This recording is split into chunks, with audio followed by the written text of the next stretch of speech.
احب اوجه او انوه ان الرزق انواع، ومن الحاجات اللي فعلا اتعلمناها في خلال الورك شوب دي هو ان من افضل انواع الرزق هو العلم اللي ينتفع به، ويمكن ده من الحاجات اللي باقيه للانسان بعد وفاته.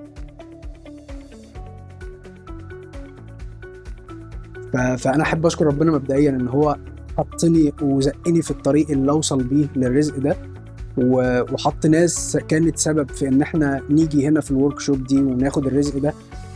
وبعد يعني فضل ربنا احب اشكر حضرتك بجد، يعني ان الطريقه اللي وصلت لنا بيها العلم والرزق اللي خدناه في الورك شوب طريقه بجد كانت صعب ان احنا نلاقيها في الانستراكتورز كتير. انا عن نفسي حضرت تريننج كتير، صعب ان انا الاقي الطريقه دي في الانستراكتورز كتير.